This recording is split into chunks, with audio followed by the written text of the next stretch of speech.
Right. They want you to perform at a high level on Sundays. Right. And so you got all this build up, but when the fans see you, when the coaches see you, even when your teammates see you, it's like, it's go time. Yeah. We don't have time for your feelings right now. We don't have time to worry about your injury right now. Right. If you out here, let's go. That's right. And you can handle everything once this clock hits 000. And no, did I think about therapy? I didn't. Right. I didn't. I got this thing about myself. I don't like bringing work home. I got you. To my wife and kids, because I tell my wife all the time, I'm like, babe, ain't no point of us both of us being stressed. Right. And so she tell me all the time, open up to me. Yeah. But I suck at that, even when it comes to my wife, when it comes to work, Mm-hmm. because I want my household to be peaceful. I want it to be good. But she was like, I can see it on you. Yeah. It ain't peaceful. It's not peaceful. I know what my husband looks like. Mm-hmm. And so I sucked at that. But to answer your question about therapy, I didn't get therapy until recently. Right. Yeah, this is my first time going through therapy, and been talking to a guy about this new life that I have, this new transition. And I expressed to him how I had some stuff at home that was building up, but I used the word rotting away. I got And you. he was like, what the hell are you talking about rotting away? And I was like, when I retired, I said I didn't want to work. I want to chill. But now I'm in this space like, hey, Yeah. you know, KJ, it's time. This is your personality. You're a worker. You Right. blue collar. Get your ass going. But I told myself, I feel like I'm riding away these days. So we've been talking and getting things figured out. But no, just taking it back to that year 8, man, that was probably one of the worst times. I think it's interesting that you said that you didn't know what was happening. That your headaches and sweating and feeling anxiousness and stuff.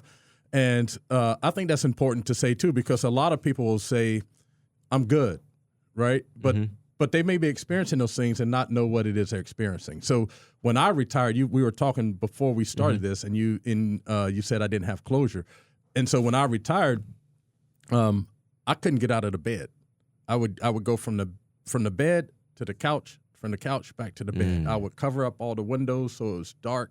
I put the pillow over my head and just sleep all day. Yeah. And I didn't know what that was. I just knew it didn't feel good, you know. And then my wife was like walking around like trying to run the house and manage everything.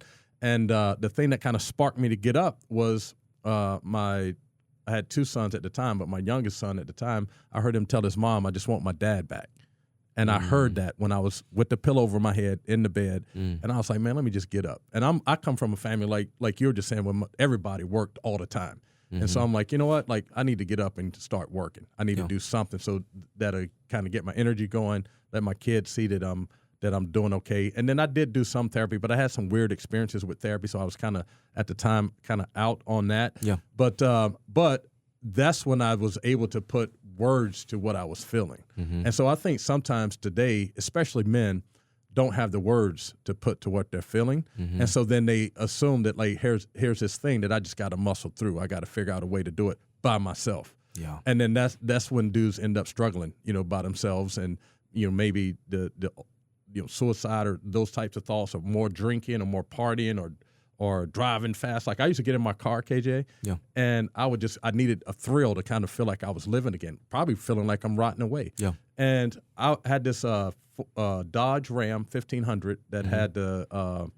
Viper engine in it, and then I had it modified even on top of that. So it probably had about 1,500 horsepower. And I would go from Redmond to Olympia and back as fast as I could. Yeah. 120, 30 miles, just so I could just feel like I'm living, And so to me, I'm thinking like, oh, that's cool. But that was a part of me trying to figure out what the hell is going on with me. You see what I'm saying? And here's my thing, Ray. If I go to someone, if I vent to you, if I express how I'm feeling, me and how I want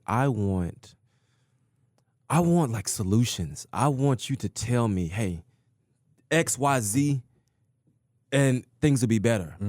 I don't talk and I don't express myself for people to listen. That's just me. Right. I express myself and communicate my feelings so I could formulate a plan to get out of it. That's just me. Right. And so going to like family dynamics, like when it comes to my wife, she ain't giving no advice. Right. She ain't giving no advice. She go listen the whole time, but she's not giving no advice. And that's why I have like certain people that I like to go to. And that's why I like the way that I give advice. I give advice, I'm giving your ass solutions. Right. Hey, do this. This should work to get better. And so if I feel like I go to you and you're not giving me nothing that I could take with me, I'm not going back to you. So I think people express themselves differently for different reasons. I don't express myself just to talk. Yeah. I express myself to get things figured out. Yeah, and I think that's important too, because I can be both, right? I love giving advice. I just feel like I'm a counselor. I was born that way. Yeah. But then sometimes when I'm feeling a certain way, I just need to say it out loud to somebody. So I have people on my team where I just text them like, "Hey man, I'm feeling like this." I don't need them to respond back. The fact that I said it, I got it. Or like when I'm trying to lose weight, like I show up at the pregame, postgame show back in the day, and Jordan Babineau would bring like 3 dozen of donuts, and you remember I used to bring my own food, NASA, and I would just be sitting there like, man, I want some of those donuts, and I would text my friend, hey, they got donuts here. That's all I needed to say, and that would keep me from eating the donuts.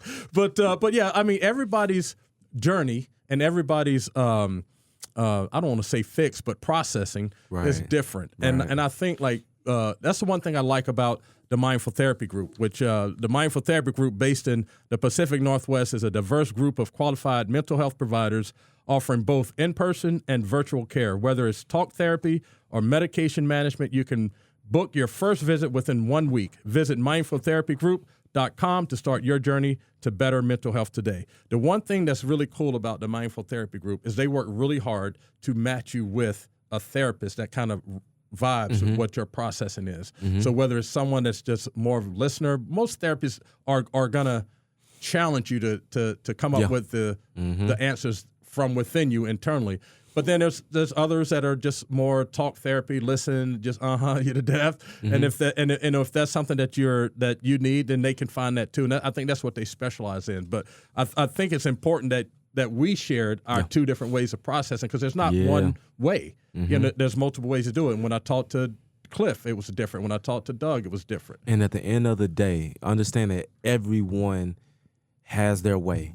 But doing nothing that's far from the way. That's not the way at all. Yep. And so whether you need to text somebody, call somebody, go hit the punching bag, go zen out to some yoga, there is a way on a daily basis that you can get that self-care, that self-help, that self-health. And so that's my way. I gotta talk it out. When I talk, I need you to give me something back. That's me. I feel you. Well, we're getting close to the end here. I just had a couple more things I wanted to run by you, and one was when you were talking in your retirement interview, and you said, "I gave this game every ounce I had, I had in my body. I gave it my heart and my soul. I put my body on the line. I made sacrifices in my life.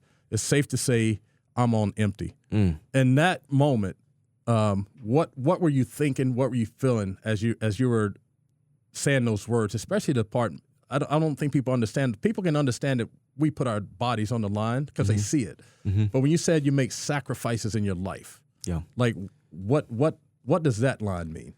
Dang, that's deep. Well, when I made sacrifices in my life, that means that I had to put so much stuff by the wayside, my own personal things, tucking my kids to bed at night. I made sacrifices going out there, knowing damn well I have no business on this football field, knowing damn well I don't need to be taking all these pain meds, knowing damn well I don't need to be getting this injection in my ankle, but I did it anyway. I took the Toradol pills. I played out there at 50% because I love my teammates, because I love this game, because I felt like a 50% KJ is better than a 100% someone else. And so I don't think people quite understand how special this game is, why we do it. But football is the best sport on the planet.